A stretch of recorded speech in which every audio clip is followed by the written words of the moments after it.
So were you given a citizenship when you went to Saudi Arabia? Nah, I hope I get the citizenship. I would love to. You still don't have a citizenship there.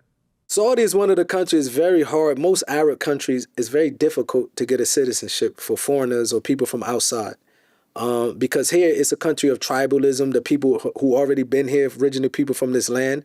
Saudi Arabia is a welfare country, meaning that people might want to get the citizenship just for different reasons. They give you free healthcare, free education, interest-free loans to buy a house. They help their people so much. So somebody might like, I just want to get this just to take advantage. So they're very selective of who they give it to. Now, I do know some people that got the citizenship. You know what I mean? They give it to certain people from time to time. You know, I know some professors at universities, people that they feel like can bring some real positive impact to their country. But I do want that citizenship, though.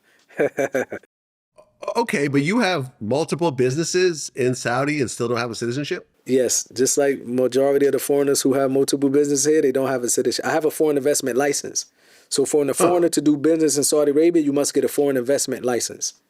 Now they're making it easier where they have it's called a premium visa where you can get a lifetime visa. You pay a certain amount, you get a lifetime visa. So they start to make it easy, man. Aha. Okay, well, I didn't know you weren't a citizen. I just assumed because are you married to a Saudi woman? No, I'm not. Even if I was, I wouldn't have got the citizenship. Oh, so it's not like America where you could marry an American and suddenly you're a citizen. Nah. Nah. Oh, Yeah. okay. Wow, I never knew that. So all these foreigners who move to Saudi Arabia, they essentially have visas Yeah. and they could potentially expire at one point. Yeah, they renew it. For example, if a person, most of the foreigners that come, they work. So they have a contract with their job. They might say we have a 3-year contract, 5-year contract. If it expired, they can renew it if they want. Myself, I have a foreign investment visa license. So because I have a company, me and my partners, my Iqama and residency is under my license, you know. And it's becoming more and more easy at times. You got to also realize Saudi Arabia is the land of the 2 holiest mosques. And it's a very strategic place and love place for the Muslim world. So they can't just give passports to anybody. They can't just, and it's a very safe society. You know, so Saudi Arabia is very careful who they bring to their country, who they give a visa to. Like the way they doing things is very strategic, you know, and I respect that.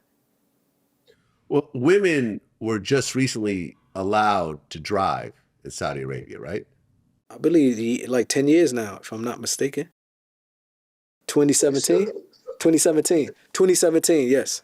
7 years ago. But from what I understand, right, because people like to frame things a certain type of way, is that women weren't allowed to drive before, but they were given free like Uber passes whenever they needed it.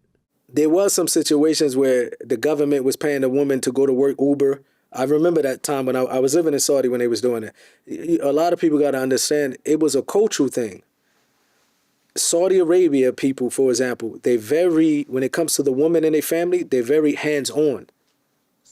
Meaning that they feel like if I'm a man, I have to take care of my daughter, my wife.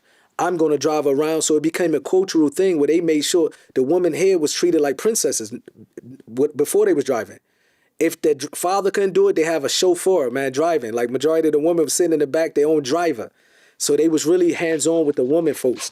You know what I mean? To the point, like in America, you will see like the man and the woman grabbing the groceries in the house. Saudi Arabia, a man making his wife grab the groceries in the house. They'll be looking at you as embarrassment. Like, man, the woman should be having her feet up. You should be doing that. So it's a cultural thing where they have a lot of protective hands-on when it comes to their women folks, that they want to be there for them. You know what I mean? So it wasn't like they was neglectful because they wasn't driving. It wasn't like their rights was neglected. They still was living nice lives, mashallah. I seen it. You know, I seen it myself.